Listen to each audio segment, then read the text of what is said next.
할렐루야. 사랑하는 성도 여러분, 오늘 금요 기도의 시간입니다. 오늘 우리에게 주신 하나님의 말씀 함께 보도록 하겠습니다. 오늘 주실 말씀은 마태복음 24장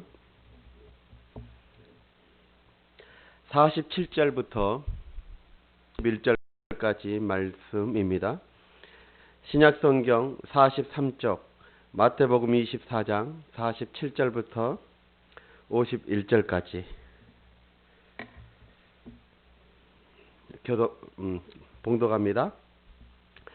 내가 진실로 너희에게 이르노니 주인이 그의 모든 소유를 그에게 맡기니라.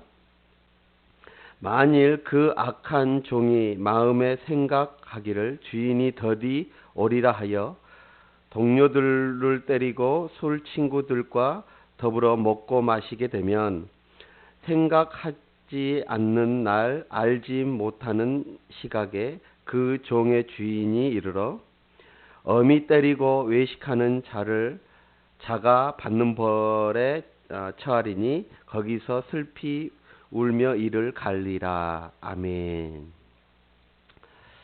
오늘 이 말씀을 통해서 우리가 이 마지막 때에 이 성도들이 가지고 있는 어떤 스타일이 있습니다. 그것을 한번 살펴보면서 나는 이 마지막 때 주님이 다시 이 땅에 오실 때를 어떻게 준비하고 있는지 그것에 대해서 함께 은혜를 나누고자 합니다. 조만간에 주일 예배를 통해서 이제 25장에 대한 말씀을 함께 나누려고 그래요. 이렇게 24장은 주님께서 예루살렘의 멸망 그리고 재림의 징조 이것을 설명하는 내용이 24장에 있거든요. 그리고 25장에는 그 마지막 때에 어떤 일들이 일어나는지에 대해서 비유, 세 가지의 비유를 통해서 이 마지막 주님의 재림의 때를 주님께서 설명하는 내용이 마태복음 25장에 기록되어져 있습니다. 그래서 조만간 우리가 주일날 이 마태복음 25장 세 가지 비유를 통해서 이 마지막 때 우리는 어떤 자세로 주님의 이 마지막 때 재림을 준비해야 되는지, 어떤 신앙의 모습으로 믿음의 모습으로 준비해야 되는지 이 세 가지 비유를 통해서 우리가 나누어 보려고 합니다. 오늘은 그 전장인 마태복음 24장을 통해서 예수님께서 예루살렘의 멸망과 재림의 징조를 설명하고 있는 이 장인데, 그런데 놀라운 사실은 성경이 말하는 대로 이 세상은 그대로 진행되고 있다는 것이죠. 마태복음 24장에 먼저 예수님께서는 예루살렘의 멸망에 대해서 예언을 하십니다.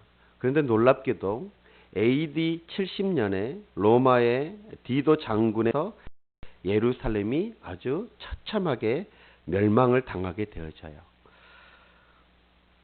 그러니까 성경에서 말한 그대로 이루어져 가고 있는 모습을 보게 되죠. 그렇다고 한다면 주님이 예언하신 이 재림의 징조 그것은 어떻습니까? 대부분 지금 이루어져 가고 있지 않습니까? 주님이 재림하실 때 어떤 일들이 일어날 것인지 그것에 대한 주님이 말씀하셨는데 그 일들도 뭐 전쟁의 소리가 난다든지 각처에 기근이 일어나고 또 홍수가 일어난다든지 이런 징조들이 지금 일어나고 있음을 우리는 알 수가 있습니다. 그러므로 우리는 어떻게 해야 되느냐? 우리는 항상 주님께서 말씀하신 대로 신앙생활을 잘하며 이 재림을 기다리는, 다시 오실 그 주님을 기다리는 성도가 되어야 될 줄 믿습니다. 왜냐하면 하나님의 말씀 반드시 그대로 이루어지기 때문인 것이죠. 그래서 그 말씀이 지금도 이루어져 가고 있고 앞으로도 분명히 이루어질 것입니다. 예수님께서 예언했던 예루살렘의 멸망도 그리고 그 예수님의 그 재림의 징조들도 지금 일어나고 있는 것처럼 예수님의 재림도 분명히 일어나게 되어질 것이죠.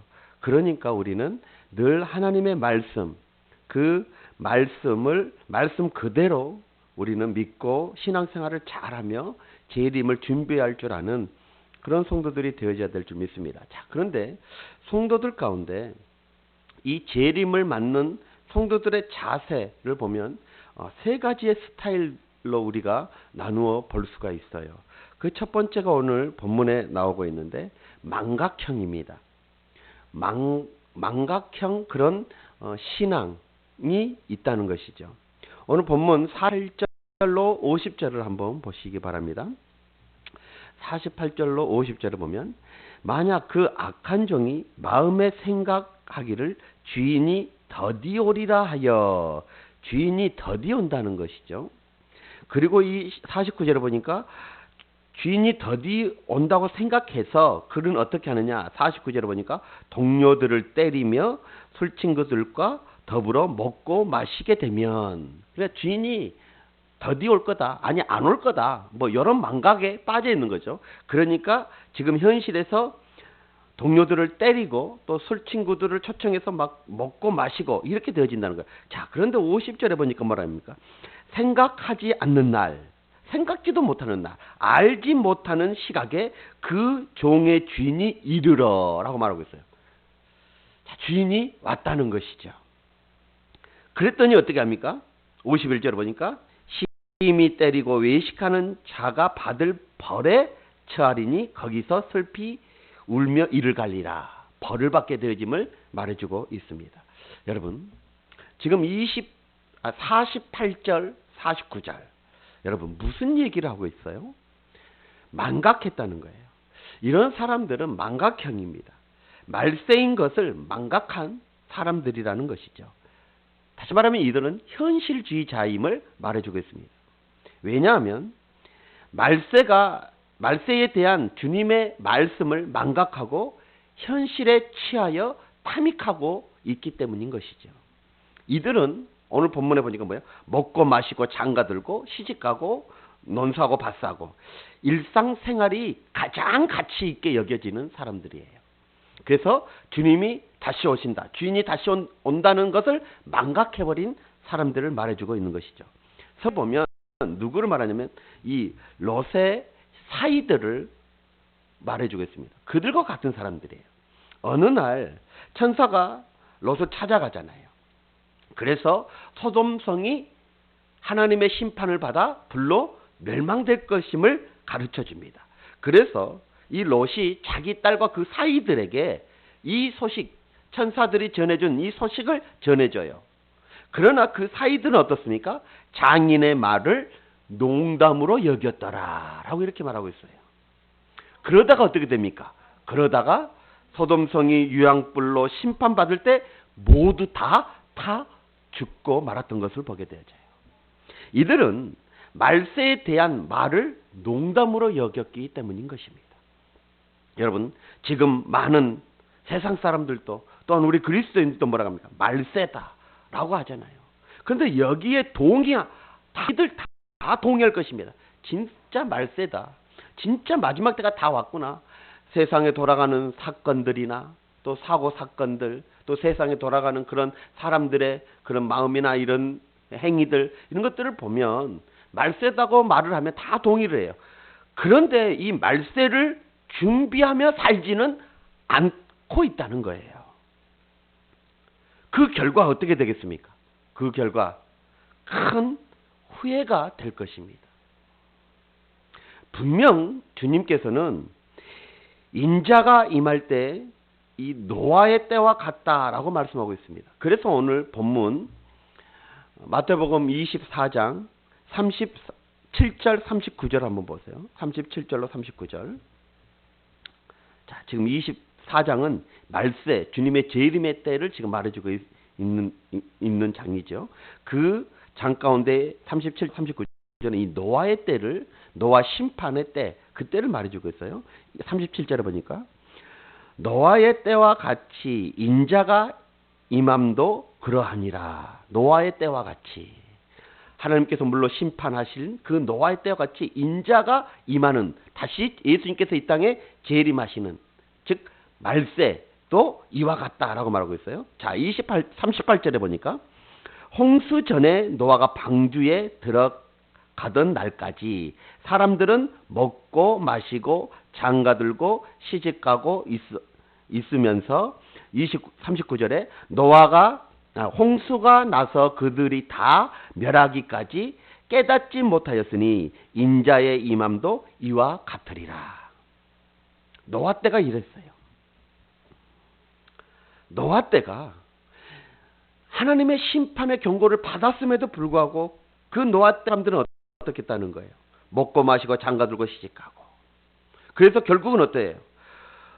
홍수가 나서 그들이 다 멸하기까지 깨닫지 못한 거예요. 그런데 주님이 그 뒤에 하신 말씀이 뭐예요? 인자가 임함도, 주님이 다시 이 땅에 올 때에도 똑같다. 노아 때와 똑같을 것이다 라고 지금 말씀하고 있는 거예요. 이러한 종류의 사람들은 멸망을 당하고 나서 깨닫지만 그때는 이미 늦어버린 것이 되어집니다. 여러분, 누가복음 16장에 보면 음부에 간 부자 이야기가 나와요. 여러분, 이런 종류의 사람들이 바로 망각형이 되어지는 것이죠.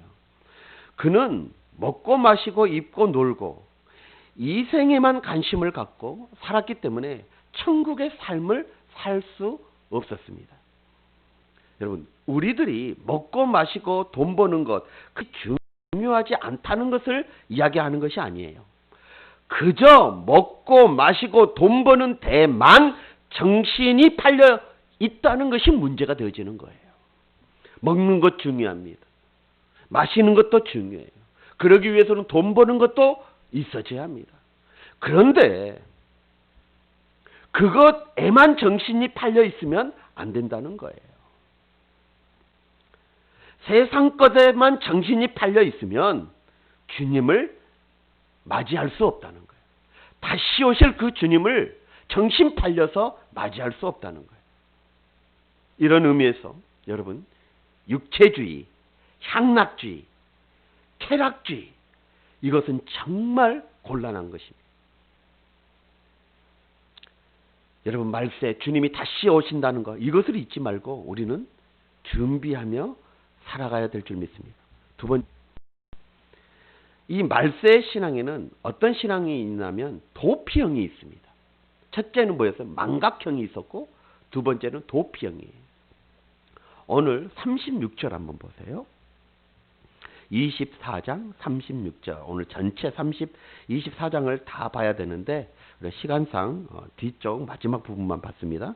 36절에 보면 그러나 그날과 그때는 아무도 모르나니 하늘의 천사들도 아들도 모르고 오직 아버지만 아시느니라.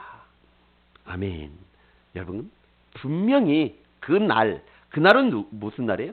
주님이 이 땅에 심판주로 오시는 그날, 주님이 재림하는 그날, 그 날은 아버지만 아신다고 말하고 있습니다.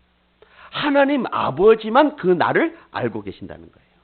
여러분, 이 날은 그러면 사람은 아무도 모른다는 이야기가 되어지는 거예요. 오직 하나님 아버지만 그 날을 알고 계시지, 이 땅에 있는 모든 피조물, 사람은 아무도 모른다는 것이죠. 자, 그런데 사람들이 어떻습니까? 시한부 종말론이라는 것을 일으켜서 예수님이 오실 날을 선포하고 있어요. 그 대표적인 해가 1844년에 안식교였습니다. 안식교가 이 일을 제일 먼저 했어요. 안식교는 1844년에 예수님이 재림하신다고 모든 것을 다 처분하고 기다렸으나 어떻게 됐습니까? 오시지 않았어요. 그러자 그들은 뭐라고 또 핑계를 댑니까? 예수님이 하늘 성소에서 지성소로 들어가신 날이었다라고 핑계를 댑니다. 여러분, 예수님께서 그때야 지성소로 들어가셨겠습니까? 이미 예수님은 십자가에서 못 박힐 때 그 지성소의 휘장의 문이 찢어진 일이 일어났습니다. 그런데 이들은 뭐라고 또 주장을 해요? 그때야 1844년에 그때야 하늘 성소에서 지성소로 들어갔다라고 말하고 있는 거예요. 재림이 했다고 그 핑계로 엉뚱한 이단설을 더 주장하고 말았던 것이죠. 여러분, 안식교는 이단입니다. 그리고 여러분들이 너무나도 잘 알고 계시는 다미선교회 아시잖아요.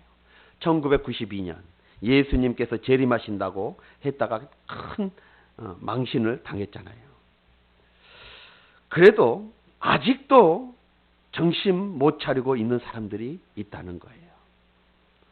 이런 신앙은 광신주의적 신앙임을 우리는 볼 수 있습니다.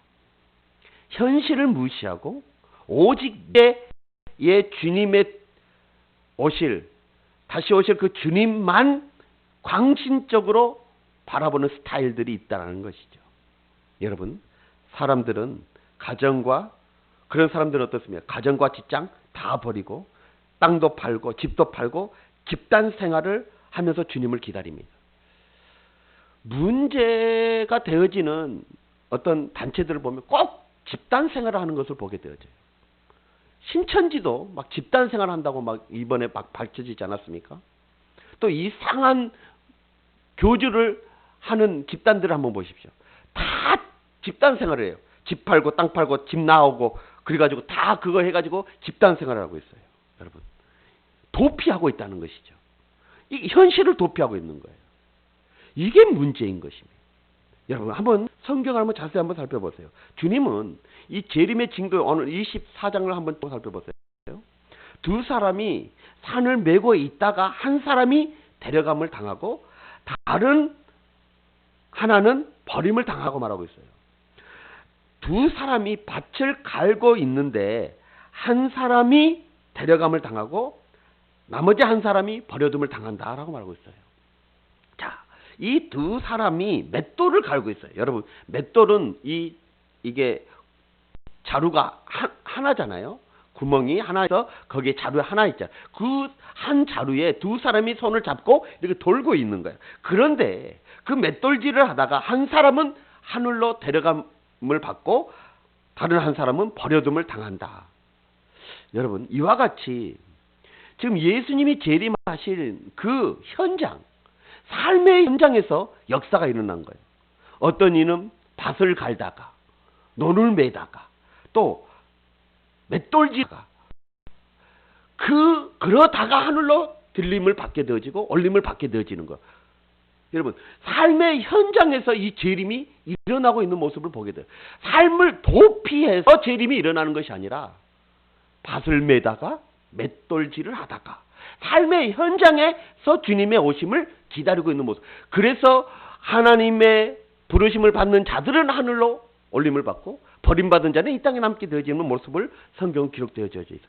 그것이 오늘 본문 41장부터 이렇게 40절부터 나오고 있습니다. 40절, 그때 두 사람이 밭에 있음에 한 사람은 데려가고 한 사람은 버림을 받았다. 그리고 이 41절에 보니까 두 여자가 맷돌질을 하고 있음에 한 사람은 데려감을 받고 또 버림을 받았다. 라고 지금 말씀하고 있어요.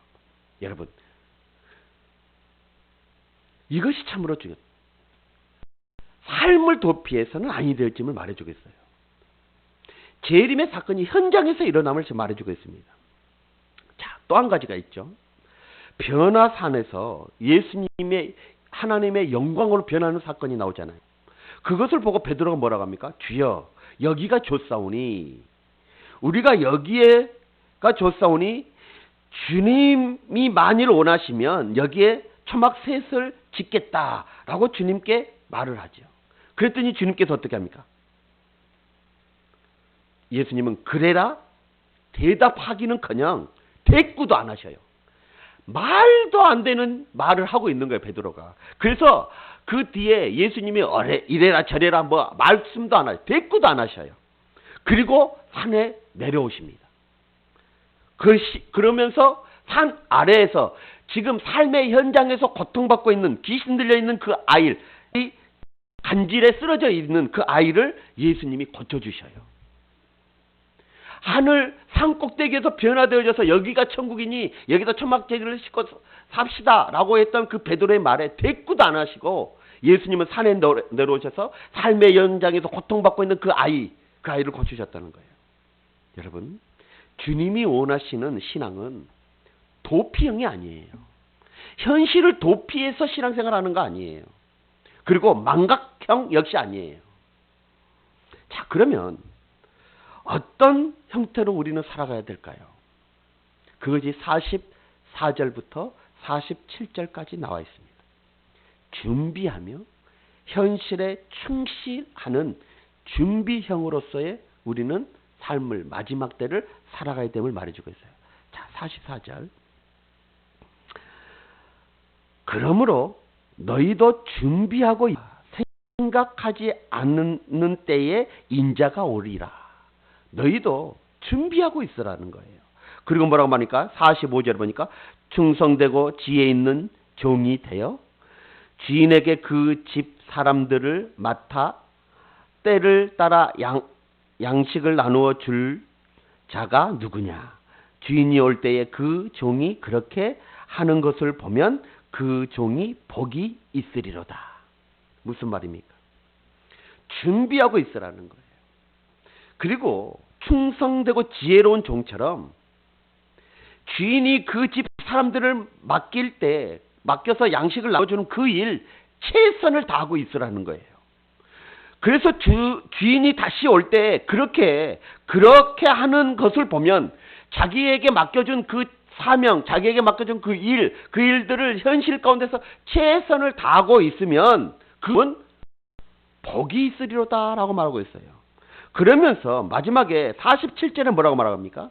내가 진실로 너희에게 이르노니 주인이 그의 모든 소유를 그에게 맡기리라. 그 주인이 그에게 큰 상을 베풀어 주겠다라고 말하고 있는 거예요. 이것은 무슨 말? 바로 준비형이에요. 우리의 신앙이 이래야 됨을 말해주고 있어요. 다시 말하면 충성 스타일, 성실 스타일로 마지막 때를 우리는 준비해야 됨을 말해주고 있어요. 이것이 바람직하고 건전한 신앙임을 우리는 알아야 될 줄 믿습니다. 사랑하는 성도 여러분, 주님이 언제 오실지 모르지만 곧 오실 것처럼 그렇게 우리는 신앙을 준비하며 잘하면서 맡은 바 그 현실에 최선을 다하여 충성하고 성실하게 살아가야 됨을 우리에게 말해주고 있어요. 노아를 한번 보시죠. 히브리서 11장 7절에 보면 믿음으로 노아는 아직 보이지 않는 일을 경고하심을 받아. 자, 하나님께서 이제 물로 심판하겠다 경고했잖아요. 그때 노아가 어떻게 했느냐? 경외함으로 방주를 준비하여 하나님의 그 경고를 경히 받았어요. 그래서 그는 그때부터 준비한 거예요. 그래서 어떻게 합니까? 그 집이 구원받게 되어지고 장차 그는 의의 상속자로 나오게 되어졌다라고 히브리서 11장 7절에 말씀하고 있습니다. 사랑하는 여러분, 오늘날로 말하면 노아는 어떤 신앙이에요? 준비하는 신앙이에요. 하나님의 말씀을 듣고 마지막 때를 준비하는 신앙. 그리고 사명을 충실히 감당하는 그런 모습이 신앙의 모습이었음을 우리는 알 수 있습니다. 여러분, 가정을 소홀해서는 안 됩니다. 가정도 하나님이 우리에게 주신 사명의 현장입니다. 여러분, 교회를 소홀히 해서도 안 됩니다. 교회는 하나님께서 우리에게 주신 생명의 기관이 바로 교회입니다. 여러분, 직장도 사업도 충실해야 합니다. 교회에서 산다고 그것이 좋은 신앙이 결코 아닙니다. 교회에 있을 때는 교회에 있고 현장에 있을 때는 현장에 있는 사람이 잘하는 것입니다. 이것이 마지막 때를 준비하는 모습의 성도의 모습이 되어지는 것입니다. 사랑하는 성도 여러분, 우리는 삶의 현장에서 혹시라도 정당한 보수를 받지 못한다고 여러분 게을러서는 아니 됩니다. 충실해야 되는 것입니다. 그러면 나머지 보수는 하나님으로부터 몇 배를 받게 되어질 것입니다.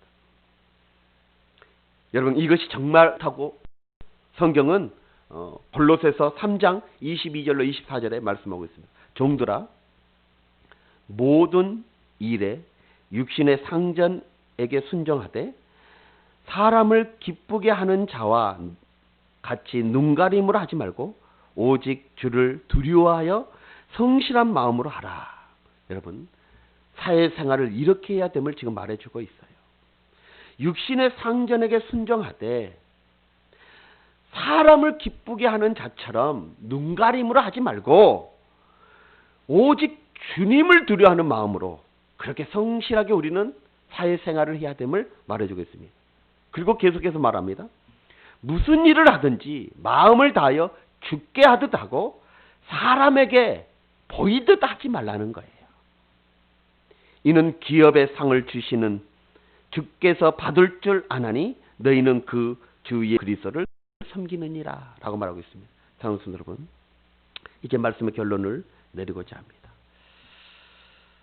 오늘 세 가지 이 마지막 시대 종말의 때 주님의 재림하실 때 이 세 가지의 유형이 어떤 유형이 있는지를 함께 말씀을 드렸습니다.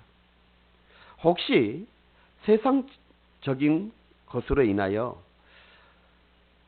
정신 팔려 주님이 다시 오신다는 이 약속을, 이 재림을 망각하고 있지는 않은지 우리는 내 자신을 살펴봐야 합니다. 또 하나는 성도는 시한부 종말론에 빠져서는 아니 되어집니다. 그래서 가정을 버리고 직장을 내팽개치고 현실을 도피해서는 절대 아니 되어지는 것입니다. 아까도 설명드렸지만 예수님의 재림하실 그때의 장면을 말씀드렸죠. 를 갈고 있을 때 현장에서 현실에서 최선을 다하여 일하고 있을 때 그리고 맷돌을 갈고 있을 때 따로 산에 올라가서 기다리고 있는 것이 아니라 집단으로 모여서 기다리는 것이 아니라 삶의 현장에 있을 때 주님은 임하게 되어짐을 말해주고 있습니다. 여러분, 현실을 도피해서는 안 돼요. 이것은 시한부 종말론자들이 주장하는 것입니다. 이상한 단체들이 주장하는 거예요. 집단생활 하는 거. 이단들이 자주 쓰는 방법이에요. 이것은 잘못되어진 것임을 말해주고 있습니다. 그렇다면 우리 성지교회 성도들은 어떻게 이 마지막 때, 종말의 때를 기다려야 되는가? 그것은 바로 우리 주님이 다시 오실 것을 믿고 반드시 오신다고 하셨으니까 오실 것을 믿고 현실에서 최선을 다하여 충성하고 성실하게 서로 주님의 재림을 준비하라는 그런 아름다운 성도들이 되어야 될 줄 믿습니다. 그래서 현실 가운데 정말 깨어서 기도함으로 다시 오실 그 주님을 바라보면서 준비하는 우리 성도들이 되어야 합니다. 그리고 내게 맡겨 있는 가정, 직장, 교회 이 모든 삶의 현장을 최선을 다하여 살아갈 때 우리 주님은 오시게 되어져 있는 것입니다. 그 주님을 맞이할 수 있는 것입니다. 이런 믿음으로 나아가는 우리 성도님들이 되시길 주의 이름으로 축원합니다. 기도하겠습니다. 오늘 말씀 붙잡고 기도합니다. 마태복음 24장은 예루살렘의 멸망과 그리고 이 재림, 다시 오실 그 주님, 그때의 징조들을 말씀하고 있습니다. 그래서 노아의 때를 말씀하고 있고 또 그래서 노아의 때처럼 그렇게 우리가 망각해서도 안 되고 또 도피형으로 해서도 아니 되어지고 우리는 오직 다시 오실 그 주님을 기다리면서 준비하면서 현실 가운데 최선을 다하여서 삶을 살아가고 신앙생활 해야 됨을 말해주고 있습니다. 그런 모습으로 이 마지막 때를 준비할 수 있는 우리가 되어질 수 있도록 한번 결단하면서 기도해 주시고 또 우리 성지교회를 위해서 이제는 이 온라인 예배가 아니라 현장에서 예배당에서 모여서 예배할 수 있는 그런 날이 속히 올 수 있도록 기도해 주시고 또 이제 주일날 우리가 현장 교회에서 모여지는 그 예배 가운데도 큰 은혜의 역사가 일어날 수 있도록 기도해 주시고 또 나라와 민족을 위해서는 이 코로나19가 하루속히 안정되어져서 경제적으로 지금 어렵고 우리 나라가 840조의 빚이 있다고 합니다. 빚더미에 앉아 있게 되어져 있는 상황이에요. 이런 상황 가운데 제2의 또 IMF가 터져서는 아니 될 줄 믿습니다. 이런 경제적인 모든 부분들도 안정되어질 수 있도록 여러분 기도해 주시길 바랍니다.